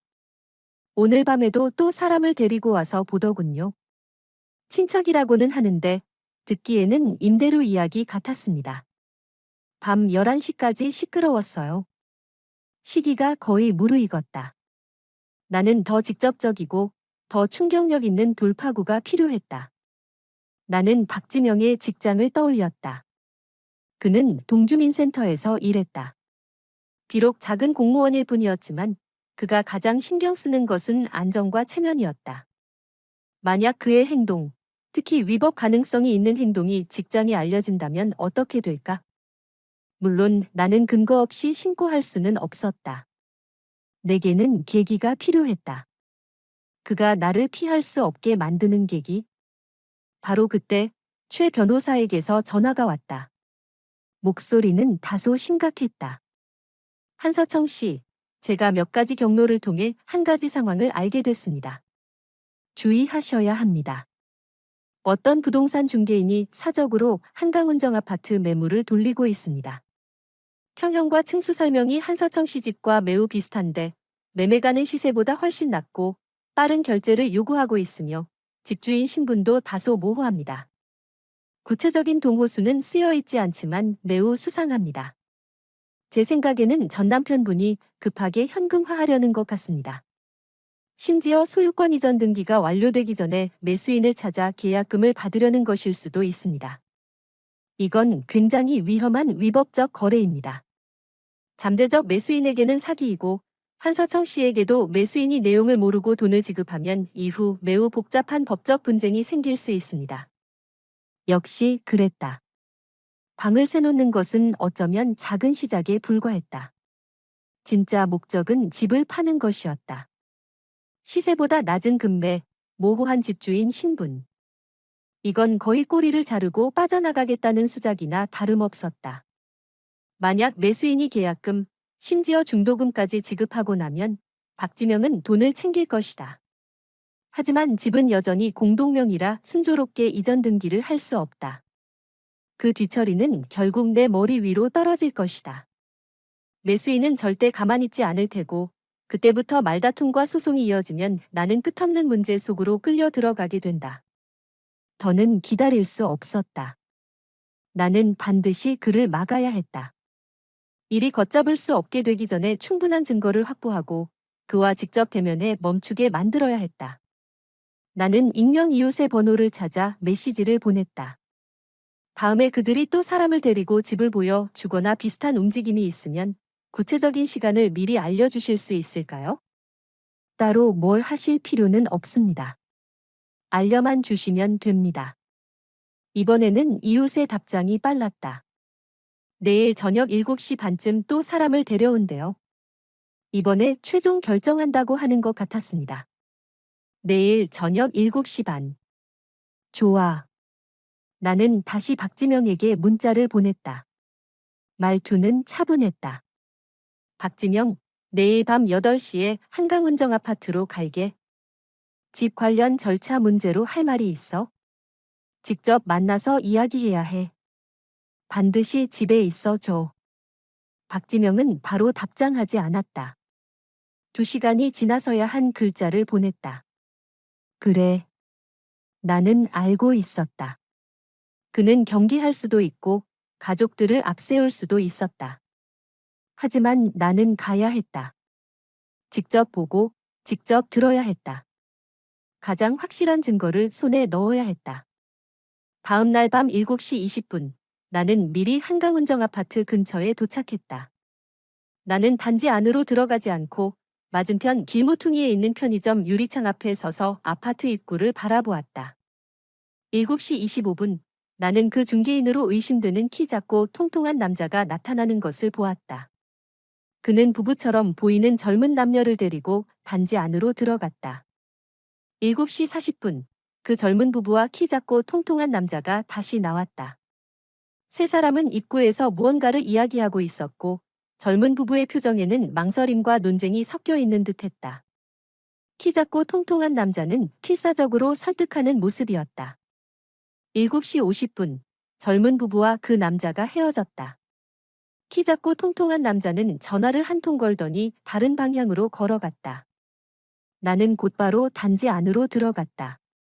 하지만 바로 올라가지는 않고 1층 로비 한쪽 구석에서 잠시 기다렸다.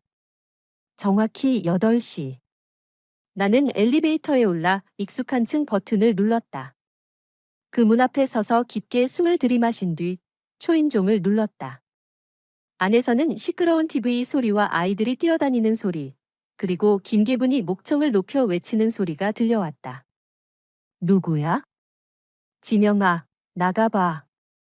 문이 열렸다. 박지명이었다. 그는 나를 보고도 별로 놀라지 않은 얼굴로 몸을 비켜주었다. 목소리는 차가웠다. 시간 하나는 정확하네. 무슨 일인데? 말해. 우리 이따가 볼 일 있어? 집안은 지난번과 크게 다르지 않았다. 여전히 어수선하고 시끄러웠다. 김계분, 박민아, 그리고 친척 몇 명은 그 홍옥 소파에 앉아 있었고 모두가 눈길을 내 쪽으로 흘겼다. 아이들은 거실과 식당 사이를 뛰어다녔다. 공기 중에는 음식 냄새와 탁한 채취가 뒤섞여 있었다. 여기서 말할게. 나는 안으로 깊이 들어가지 않고 현관에 선 채 말했다. 너, 이 집 팔려고 한다면서? 박지명의 얼굴빛이 변했다. 하지만 그는 곧 침착한 척 표정을 되돌렸다. 누가 그런 헛소리를 해? 헛소리인지 아닌지는 내가 제일 잘 알겠지. 나는 가방에서 휴대폰을 꺼내 최 변호사가 전달해준 흐릿한 매물 정보 캡처를 띄웠다. 구체적인 동호수는 가려져 있었지만 평형과 단지명, 시세보다 낮은 금매 설명은 분명히 보였다. 이거 내가 올린 거 아니야? 시세보다 거의 4억 원이나 낮게 내놨던데. 박지명, 그렇게 급하게 돈이 필요해?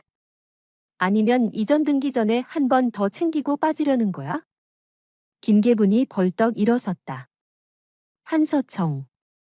너 지금 무슨 뜻이야? 남의 집에 와서 무슨 말도 안 되는 소리를 하는 거야? 이 집은 이제 우리 지명이 집이야?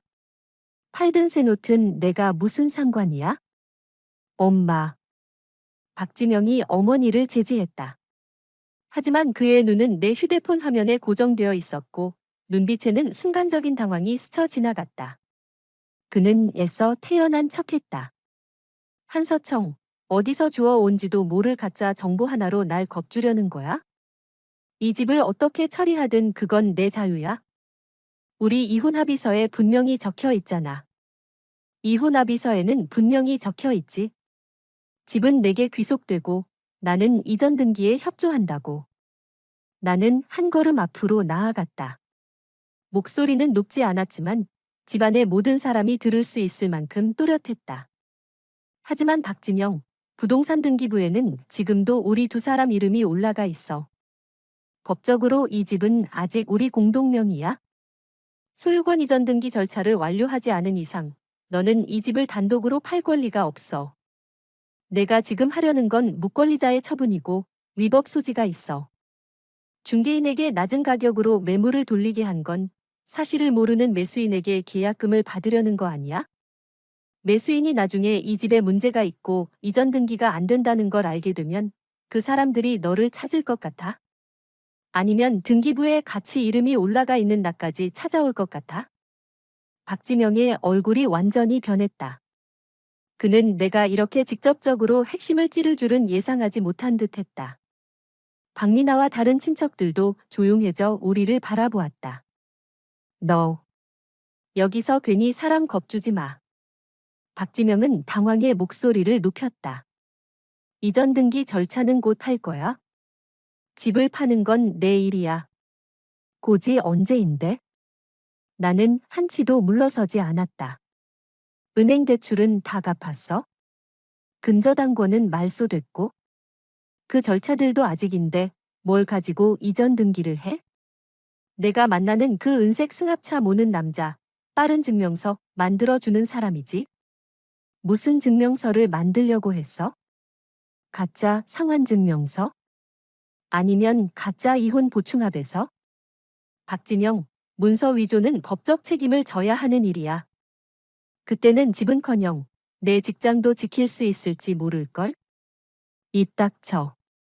박지명은 내가 전곡을 찌르자 특히 은색 승합차와 직장이라는 말을 듣는 순간 얼굴에 공포가 스쳤고 곧이어 분노가 폭발했다. 한서청, 너 나를 조사한 거야? 내가 떳떳하지 못한 일을 해놓고 남들이 알까 봐 겁나는 거겠지. 나는 물러서지 않고 그를 똑바로 바라보았다. 나는 오늘 너에게 정식으로 통보하러 온 거야. 첫째, 너와 내가 합법적인 소유권 이전 등기 절차를 완료하기 전까지 이 집을 너 혼자 처분할 권리는 없어. 매도, 담보 제공, 그리고 내 동의 없는 임대까지 전부 포함해서. 둘째, 내가 이렇게 많은 사람을 마음대로 들여 살게 한 것 자체가 공유재산권자의 권익 침해 소지가 있어. 만약 집에 손상이 생긴다면 나는 법에 따라 책임을 물을 거야.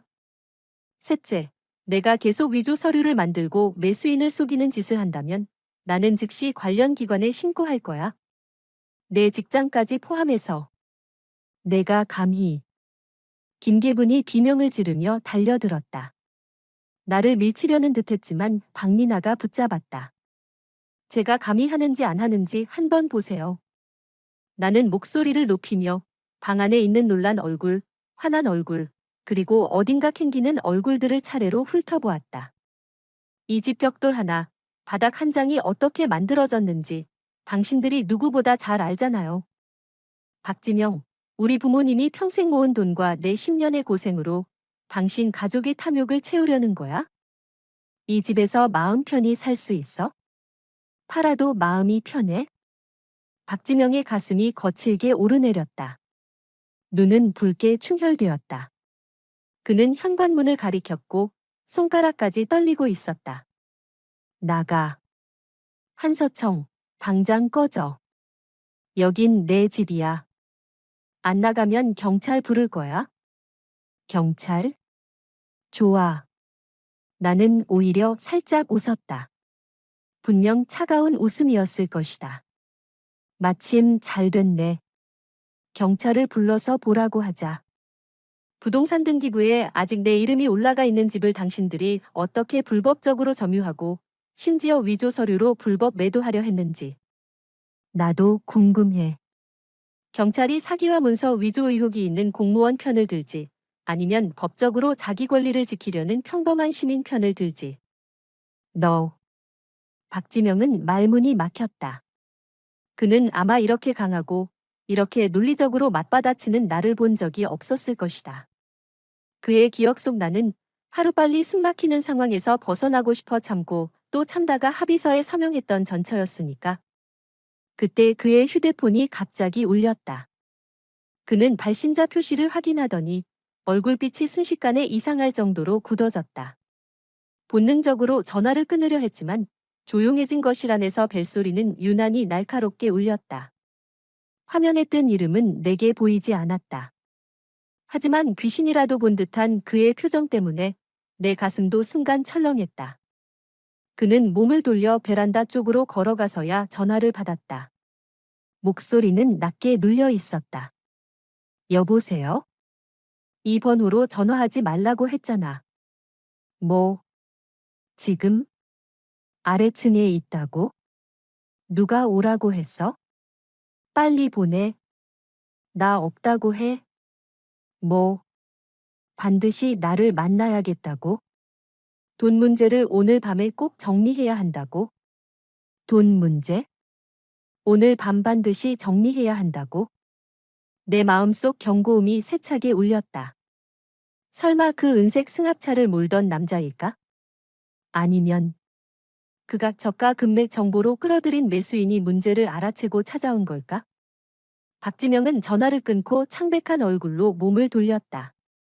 그의 눈빛은 이리저리 흔들렸고 조금 전까지 허세를 부리던 기세는 완전히 사라져 있었다. 그는 나를 보았다가 다시 문 쪽을 보았다.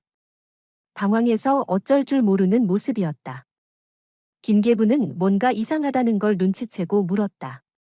지명아, 누구야? 이 늦은 시간에? 박지명은 어머니에게 대답하지 않았다. 대신 나를 뚫어지게 노려보았다.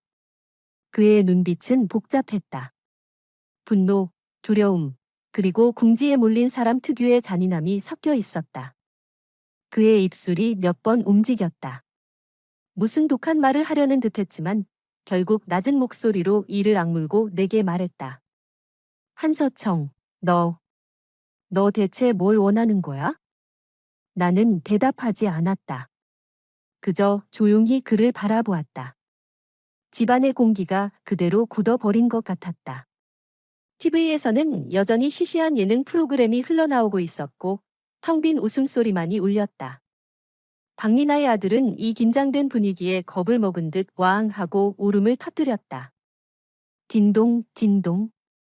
초인종이 다시 울렸다. 이번 소리는 내가 눌렀을 때보다 훨씬 더 급하고 훨씬 더 참을성 없어 보였다. 모두가 순간 멈칫했고 시선이 일제히 현관문으로 향했다. 김계분이 무의식적으로 현관문 구멍을 들여다보려 하자 박지명이 번개처럼 달려가 문 앞을 막아섰다. 그의 얼굴은 새하얗게 질려 있었고 목소리에는 억누를 수 없는 떨림이 섞여 있었다. 그는 거칠게 고개를 돌려내게 소리쳤다. 한서청. 너 문 열면 안 돼. 오늘 내가 이 문 열면 나랑 끝까지 가는 거야. 박지명은 미친 사람처럼 방범문 앞을 가로막고 섰다. 등을 문짝에 바짝 붙인 채 얼굴은 종이장처럼 창백했다. 일부러 꾸며내던 오만한 기세는 온데간데 없었고 속내를 들킨 사람의 공포와 궁지에 물린 흉악함만이 남아있었다. 그의 이마에는 촘촘한 식은땀이 배어나와 관자놀이를 타고 흘러내렸다. 두 손은 주먹으로 꽉 쥐어져 있었고 어깨마저 억누르지 못한 채 떨리고 있었다. 김계부는 아들의 갑작스러운 고함에 놀라 울고 있는 손자를 품에 안은 채 걸음을 멈췄다. 얼굴에는 의심과 불안이 가득했다. 지명아, 대체 누구냐니까? 이 밤에 저렇게 문을 두드리는데 내가 뭘 피하는 거야? 문 열어보면 알 거 아니야. 열면 안 돼. 절대 열면 안 돼. 박지명은 거의 비명을 지르듯 외쳤다. 목소리는 날카롭고 쉰 듯했다. 그는 허둥지둥 문 쪽을 힐끗 보더니 다시 나를 사납게 노려보았다. 눈에는 핏발이 가득했다. 한서청, 내가 말하는데 문 밖에 있는 사람은 너랑 아무 상관없어. 괜히 끼어들지 마. 오늘 이 집 문제는 우리가 다시 이야기할 수 있어? 그러니까 먼저 문 밖에 있는 사람부터 보내. 초인종은 계속 급하게 울렸다. 딩동, 딩동 하는 소리가 조용해진 것을 안을 반복해서 울렸다. 마치 묵직한 망치가 사람들의 가슴을 하나씩 내리치는 것 같았다. 박리나도 당황한 듯 박지명의 팔을 잡아당기며 낮은 목소리로 물었다. 오빠, 대체 누구야? 밖에서 무슨 사고 친 거 아니야?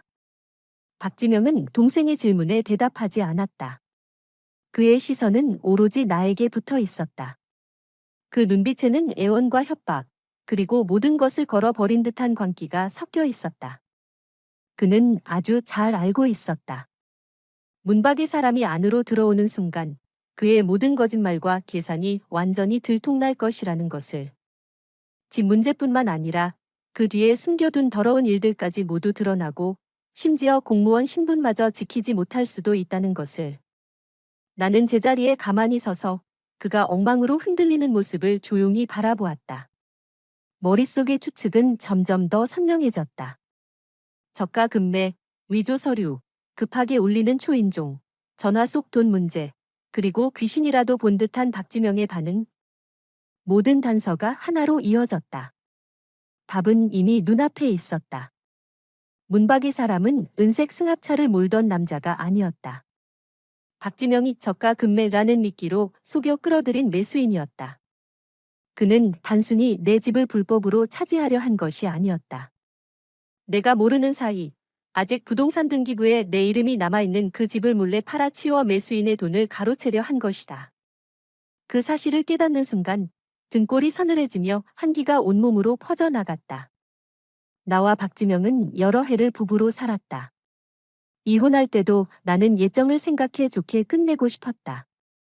이 집은 분명 부모님이 대부분의 계약금을 내주셨고 결혼 후에도 내가 거의 계속 대출을 갚아온 공동재산이었다. 그런데도 나는 하루빨리 벗어나고 싶다는 마음에 그가 당분간 거주하겠다는 요구를 받아들였고 곧바로 재산분할과 소유권 이전 등기 절차를 요구하지도 않았다. 하지만 나는 상상도 하지 못했다. 내 양보와 마음 약함이 그의 눈에는 마음대로 쥐고 흔들 수 있는 약점으로 보였을 줄은. 그는 태연하게 집을 차지하고 어머니와 여동생, 조카들까지 모두 들여보내 이곳을 자기 집처럼 만들었다. 그것도 모자라 감히 서류를 위조해 집을 팔고 현금화하려 했다. 이런 사람에게는 양심이 조금도 없었다. 눈앞에는 이익과 탐욕밖에 없었다. 내가 그동안 참고 물러났던 건 지독할 만큼 어리석은 일이었다. 박지명, 내가 문을 못 여는 이유는 문 밖에 내가 속여서 데려온 매수인이 있기 때문이지. 나는 천천히 입을 열었다. 목소리는 차분했지만 의심의 여지가 없는 확신이 담겨 있었다. 저가 금매라는 명목으로 완전히 내 소유도 아니고 소유권 이전 등기도 끝나지 않은 이 집을 매물로 내놨지. 매수인에게 계약금이나 중도금을 받았고 이제 그 사람이 이상한 걸 눈치채고 찾아온 거잖아. 맞지? 내 말은 날카로운 칼처럼 박지명의 마지막 가면을 단번에 찢어버렸다. 그의 동공이 거칠게 흔들렸고 몸이 심하게 떨렸다. 눈빛 속 공포는 완전히 터져나왔다. 목소리마저 변했다. 너, 내가 그걸 어떻게 알아? 한서청, 말도 안 되는 소리 하지 마. 내가 말도 안 되는 소리를 하는지 아닌지는 문 열어보면 알겠지. 나는 한 걸음 앞으로 나아가 차갑게 그를 바라보았다. 너는 부동산 관련 서류를 위조하고 공동명의 사실을 숨긴 채 매수인에게 주택 매매 대금을 받아 챙겼어. 이건 더 이상 단순한 부동산 분쟁이 아니야. 부동산 사기와 사문서 위조 의혹이 있는 사건이야. 너는 공무원이야. 법을 알아야 하는 사람이 법을 어겼어. 혐의가 인정되면 내 직장도 내 앞날도 전부 끝이야. 입 닥쳐. 박지명은 히스테리처럼 소리쳤다. 그는 갑자기 나를 향해 달려들더니 내 입을 막으려 손을 뻗었다. 말하지 마. 한서청, 너 나 몰아붙이지 마. 나는 몸을 비켜 피했다. 눈빛은 더 차갑게 가라앉았다. 내가 널 몰아붙인다고? 너는 내가 스스로를 몰아붙인 거야? 내 집을 차지하고 서류를 위조하고 매수인을 속였어. 그중 어느 하나라도 내 손으로 하지 않은 게 있어? 박지명, 지금이라도 멈추면 늦지 않았어. 그런데 넌 끝까지 가려고 하고 있잖아. 늦었어. 이미 늦었다고. 박지명이 중얼거렸다. 눈빛은 텅 비어 있었고 얼굴에는 절망적인 쓴웃음이 떠올랐다. 돈을 받았어. 이미 써버렸고 난 갚을 수 없어. 그 말이 내 추측을 완전히 증명했다. 김기분과 박리나는 계약 사기, 돈을 썼다. 갚을 수 없다는 말을 듣자마자 얼굴이 새하얗게 질렸다. 몸에서 힘이 빠지는 듯했다. 김기분의 품 안에서 아이는 더 크게 울었지만 그녀는 들리지 않는 듯 박지명의 팔을 움켜쥐었다. 목소리는 형편없이 떨리고 있었다. 지명아, 너 지금 무슨 말을 하는 거야? 내가 집을 팔았다고? 남의 돈을 받았다고? 그건 범죄잖아. 너 공무원이야. 내가 어떻게 그런 짓을 해? 나도 어쩔 수 없었어. 박지명이 무너진 듯 소리쳤다. 밖에 빚이 있어? 독촉이 너무 심해. 돈 안 갚으면 내 다리를 부러뜨리겠다고 했어. 난 이 집 어차피 한서청이 다시 와서 살 것도 아니라고 생각했어. 팔아서 빚 갚으면 아무도 모르게 끝날 줄 알았지. 누가 한서청이 갑자기 다시 올 줄 알았겠어? 매수인까지 찾아올 줄 누가 알았겠냐고. 빚. 무슨 빚을 졌는데? 박리나가 비명을 질렀다. 우리는 왜 몰랐어? 도박 빚. 박지명은 붉어진 눈으로 이제는 될 대로 되라는 듯 소리쳤다. 도박하다 잃었어? 1억 3천만 원을 빚졌다고. 채권자들이 매일 나를 막아 세워. 내가 돈 안 갚으면 직장까지 날아가게 생겼어. 그래서 어쩔 수 없이 위험을 무릅쓰고 집을 팔려고 한 거야.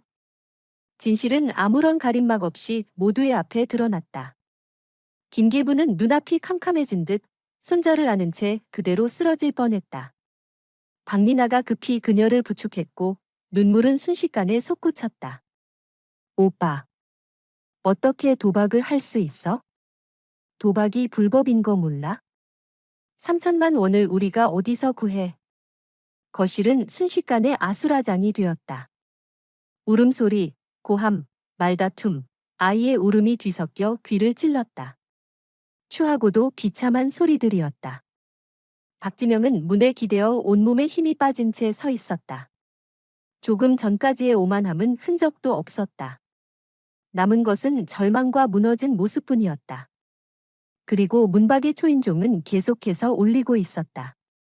거기에 남자의 조급한 문 두드리는 소리가 섞였다. 박지명. 내가 안에 있는 거 알아? 빨리 문 열어. 오늘 반드시 돈 돌려받아야겠어. 안 그러면 지금 바로 경찰에 신고해서 사기죄로 고소할 거야. 문 열어. 안 열면 문 부순다.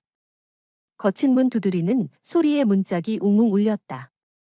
박지명은 온몸을 움찔 떨더니 다리에 힘이 풀려 거의 주저앉을 뻔했다.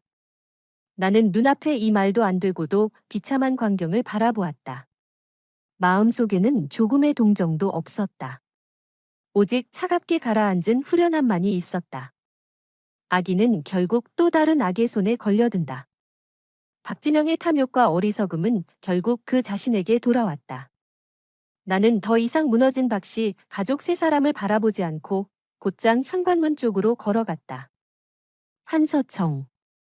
문 열지 마. 제발. 박지명은 내가 움직이는 것을 보고 필사적으로 나를 막으려 했다.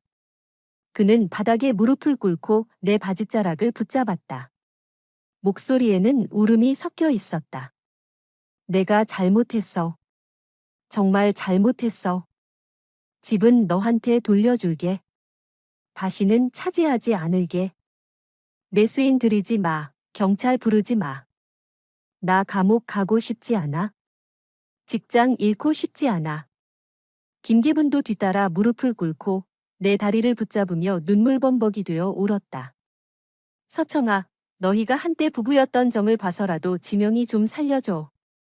잠깐 정신이 나갔던 거야? 도박 빚 때문에 몰린 거야? 우리가 당장 나갈게. 지금 바로 나갈게. 다시는 너 귀찮게 안 할 테니까 제발 지명이 좀 살려줘. 박민아도 애원하는 얼굴로 나를 바라보았다. 눈가에는 눈물이 가득했다. 새언니, 아니, 서청 언니. 우리 오빠가 잘못한 거 알아요?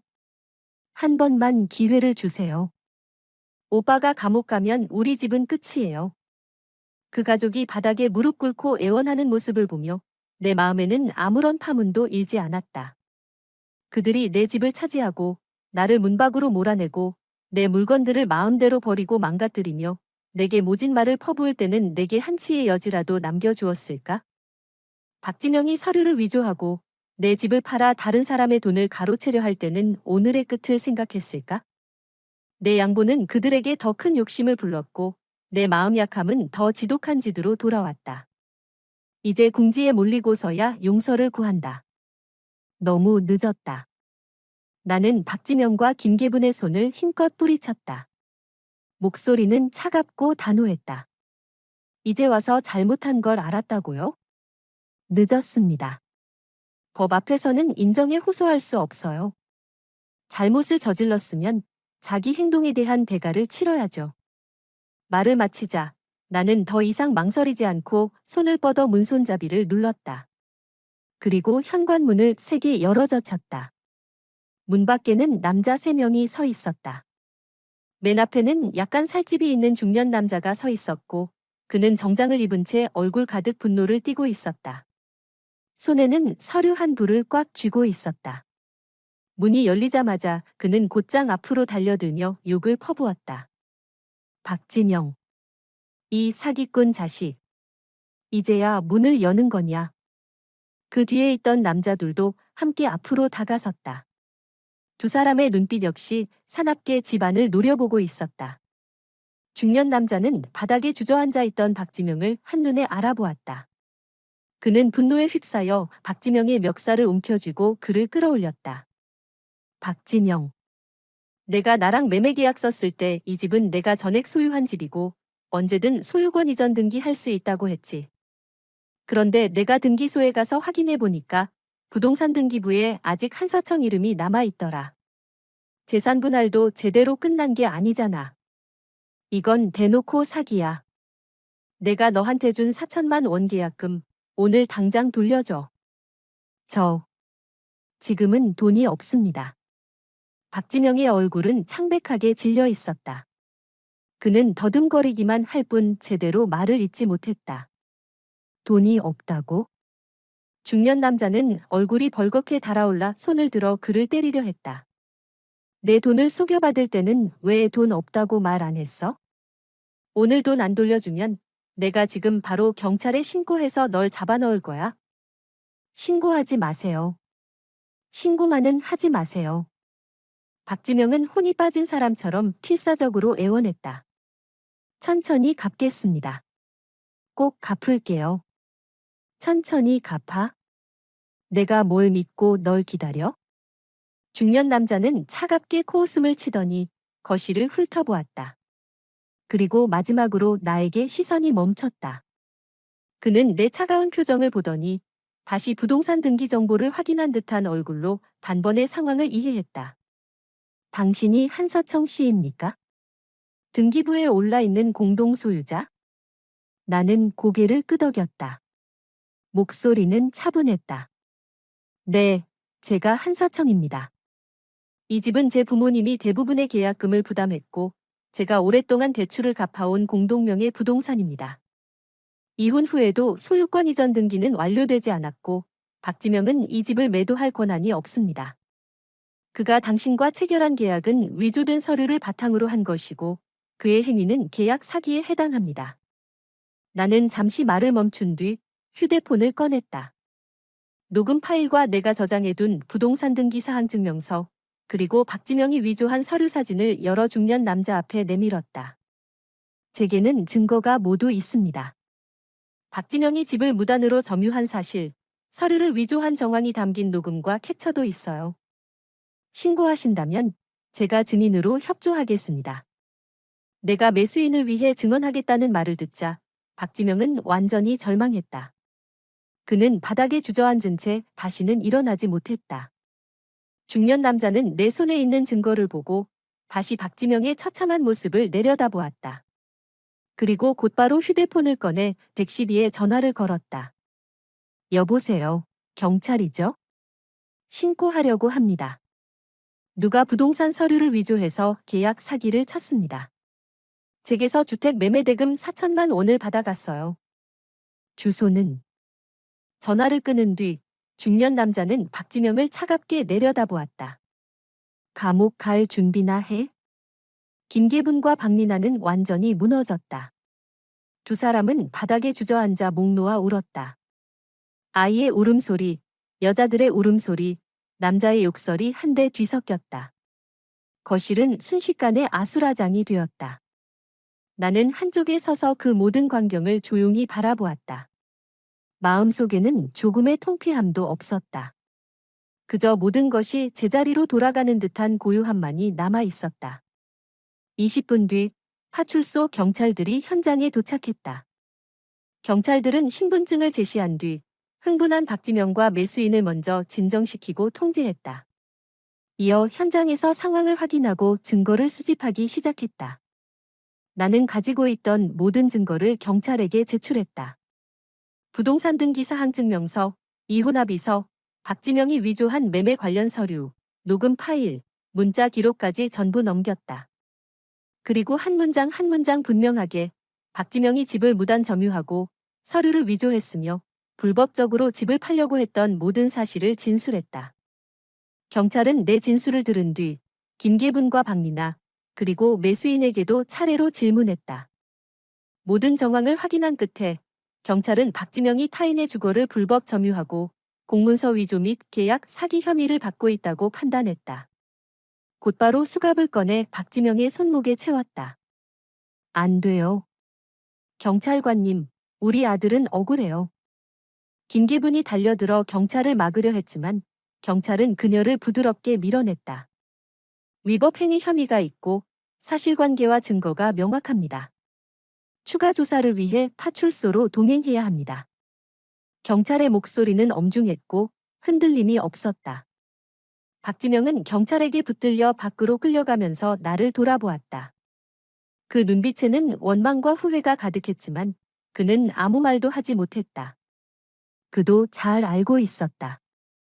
한번 파출소로 끌려가면 동주민센터 공무원으로서의 직장은 지키기 어려울 것이다. 4천만 원의 사기 금액은 그에게 충분히 무거운 처벌을 안길 수 있었고 그의 인생은 이제 완전히 무너졌다. 박지명이 끌려가는 뒷모습을 보며 김계부는 하늘이 무너진 듯 울부짖었다. 박리나도 절망한 얼굴로 아이를 안은 채 어쩔 줄 몰라 했다. 현장 처리를 마친 경찰이 내게 말했다. 한서청 씨, 협조해 주셔서 감사합니다. 이 사건은 법에 따라 처리하겠습니다. 주택 소유권과 한서청 씨의 합법적 권익도 보호될 수 있도록 하겠습니다. 또한 불법으로 주거를 점유한 사람들에 대해서는 즉시 퇴거하도록 조치하겠습니다. 협조하지 않을 경우 법에 따라 처리할 수 있습니다. 수고 많으셨습니다. 나는 진심으로 감사 인사를 전했다. 경찰이 떠난 뒤 거실에는 나와 김계분, 박리나, 그리고 계속 울고 있는 아이만 남았다. 김계분은 나를 바라보았다. 그 눈빛에는 예전의 도끼와 오만함이 사라지고 두려움과 원망만이 남아 있었다. 하지만 이제는 감히 내게 독한 말을 한마디도 하지 못했다. 박리나는 고개를 숙인 채 부끄러움 가득한 얼굴로 내 눈을 피했다. 이제 나가세요. 나는 차분하게 말했다. 하지만 그 말에는 거스를 수 없는 명령이 담겨 있었다. 여기는 제 집입니다. 지금부터 이 집은 박씨 집안과 아무 상관 없습니다. 2시간 드릴게요. 모든 짐을 정리해서 즉시 나가세요. 그렇지 않으면 법원에 강제 집행을 신청하겠습니다. 그때는 짐을 챙길 기회조차 없을 겁니다. 김기분의 입술이 부들부들 떨렸다. 무언가 말하려는 듯했지만 결국 삼켜버렸다. 그녀도 알고 있었다. 이제 무슨 말을 해도 소용없다는 것을. 아들은 체포되었고 집은 지킬 수 없었다. 여기서 더 버티는 것은 스스로를 더 초라하게 만들 뿐이었다. 그녀는 자리에서 일어나 비틀거리며 침실로 들어갔고 짐을 싸기 시작했다. 박리나도 아이를 안은 채 묵묵히 자신의 옷과 짐을 정리했다. 나는 거실 한가운데 서서 그들이 허둥지둥 짐을 싸는 모습을 바라보았다. 그리고 그들이 엉망으로 망가뜨린 집을 바라보았다. 아이들이 낙서해 엉망이 된 벽, 잡동사니가 가득 쌓인 소파, 얼룩투성이가 된 바닥. 부모님이 돈을 보태 마련해준 가구들은 먼지를 뒤집어 쓴 채 구석에 아무렇게나 처박혀 있었다. 가슴 한쪽이 찌르르 아파왔다. 이 집은 부모님이 반평생 모은 돈을 쏟아 마련해준 곳이었다. 서울에서 내가 가진 유일한 항구였고 부모님에 대한 마지막 마음의 의지였다. 그런데 박지명 가족은 이곳을 무려 1년 동안 차지했고 형편없이 망가뜨려 놓았다. 나는 깊게 숨을 들이마시며 마음속의 쓰라림을 눌러 삼켰다. 스스로에게 말했다. 이제 다 끝났다. 앞으로 이곳은 다시 내 집으로 돌아올 것이다. 2시간 뒤, 박씨 집안의 모녀는 크고 작은 캐리어를 끌고 아이를 안은 채 초라하게 현관문을 나섰다. 김계부는 문 앞에서 잠시 멈춰 집안을 돌아보았다. 그 눈빛은 복잡했다. 하지만 결국 아무 말도 하지 못한 채 떠났다. 나는 현관문을 닫고 잠갔다. 그리고 모든 수치와 번거로움을 문 밖으로 밀어냈다. 그 순간 나는 정말 오랜만에 가벼움과 안도감을 느꼈다. 나는 창가로 걸어가 창문을 열었다. 신선한 공기가 밀려 들어와 집안에 남아있던 탁한 기운을 흩어냈다. 창밖의 밤은 부드러웠고 달빛은 거실 안으로 조용히 흘러들어와 내게 속한 이 공간을 비추었다. 그 뒤 며칠 동안 나는 집을 완전히 정리하기 시작했다. 망가진 가구는 전부 버렸고 벽을 새로 칠했으며 손상된 문과 창문을 교체했다. 커튼과 패브릭 제품들을 모두 세탁했고 집 안팎을 구석구석 깨끗하게 청소했다. 얼룩 하나를 지울 때마다 견디기 힘들었던 기억 한 조각이 함께 지워지는 것 같았다. 마음속의 먹구름도 조금씩 거쳐갔다. 동시에 나는 법적 절차를 밟기 시작했다. 집의 소유권을 완전히 정리하는 절차였다. 박지명이 위법행위 혐의로 형사 구속되었기 때문에 법원은 빠르게 판단을 내렸다. 이 집은 한서청의 주요 출자 재산에 해당하며 이혼합의서상 임시 거주에 관한 약정은 효력이 없다고 보았다. 박지명이 주택을 불법 점유한 행위는 위법이며 서류 위조와 계약 사기 행위는 별도로 판단하기로 했다. 결국 주택 소유권은 전부 한서청에게 귀속된다는 결정이 내려졌다. 새 부동산 등기 사항 증명서를 받은 날, 나는 그 위에 오직 내 이름 하나만 적혀 있는 등기 내용을 바라보았다. 그제야 눈물이 참지 못하고 흘러내렸다. 그건 억울함의 눈물이 아니었다. 마침내 놓였다는 눈물이었다. 마침내 내 것을 되찾았다는 눈물이었다. 보름 뒤 박지명에 대한 판결 결과가 나왔다. 그는 계약 사기 금액이 크고 공문서를 위조했으며 타인의 주거를 불법으로 점유한 혐의까지 더해져 여러 죄가 병합 처벌되었다. 결국 법에 따라 징역 4년 6개월을 선고받았고 2천만 원의 벌금도 함께 부과되었다. 또한 매수인에게서 받은 주택 매매대금 4천만 원을 돌려줘야 했으며 내게는 집이 불법 점유된 기간 동안 발생한 손해를 배상해야 했다. 그의 공무원 신분은 박탈되었고 공직 자격에도 처분이 내려졌다. 그는 완전히 명예를 잃고 무너졌다.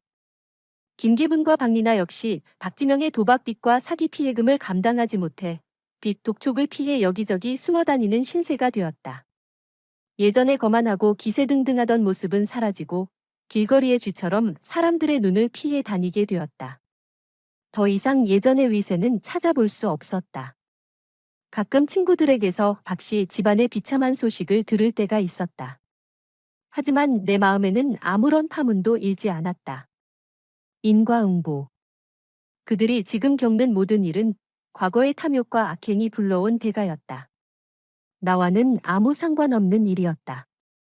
나는 그 실패한 결혼과 완전히 작별했다. 박씨 집안의 그 썩어 빠진 사람들과도 완전히 끊어냈다. 그리고 새로운 삶을 시작했다. 나는 집을 내가 좋아하는 모습으로 다시 꾸몄다. 단순하지만 따뜻하게 내가 좋아하는 초록 식물과 책들로 가득 채웠다.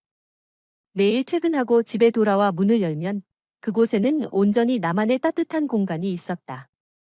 더 이상 다툼도 점거도 계산도 없었다. 오직 고요함과 편안함만이 남아 있었다. 주말이면 친구들과 쇼핑을 가고 영화를 보고 산에 오르기도 했다. 때로는 집에 머물며 책을 읽고 요리를 하고 꽃을 돌보며 혼자만의 즐거움을 누렸다. 나는 다시 내 취미를 되찾았다. 요가 수업과 그림 수업에도 등록했다. 하루하루를 충실하고 아름답게 채워나갔다. 나는 마침내 깨달았다.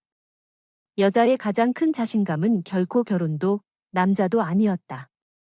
자기 이름으로 된 집, 독립적인 경제 능력, 그리고 아니요라고 말할 수 있는 용기였다. 예전에 나는 소위 체면이라는 것을 지키기 위해 참고 또 참았다. 양보하고 타협했다. 물러서면 평화를 얻을 수 있을 거라고 믿었다. 하지만 이제는 안다. 양보는 악인에게 더 큰 욕심을 허락할 뿐이었다. 지금의 나는 비로소 깨어났다. 내 권리를 침해하는 사람 앞에서는 마음 약해질 필요도 참을 필요도 없다. 법이라는 무기를 들고 단호하게 맞서야 한다. 그리고 내게 속한 모든 것을 지켜내야 한다. 이 집은 단순히 내가 몸을 의지하고 살아가는 공간만이 아니었다. 내 인생의 기반이었고 세상의 악의와 맞설 수 있게 해주는 나만의 갑옷이었다. 햇살이 창문을 지나 거실 안으로 쏟아졌다. 새로 깐 바닥 위에 내려앉은 빛은 따뜻하고도 환했다. 나는 소파에 앉아 따뜻한 커피 한 잔을 두 손으로 감싸쥐고 창밖으로 바쁘게 오가는 서울의 거리를 바라보았다. 입가에는 홀가분하면서도 단단한 미소가 떠올랐다. 박지명 일가의 소라는 이미 지나간 먼지 같은 일이 되었다. 그동안의 억울함, 분노, 무력감은 법의 공정한 판단과 함께 모두 흩어졌다. 이제부터 나는, 한서청은 오직 나 자신을 위해 살아갈 것이다. 내 집을 지키고 내 하루를 살아가며 독립적이고 맑게 깨어있고 강하고 자유롭게 남은 인생에 어떤 바람과 눈보라가 찾아와도 돌아갈 곳은 나 자신이다. 세상은 넓고 나는 스스로 햇빛을 향해 걸어갈 것이다. 다시는 썩은 사람들과 썩은 일에 갇히지 않을 것이다. 다시는 나 자신을 억울하게 만들지 않을 것이다. 내 인생은 이제 막 시작되었으니까.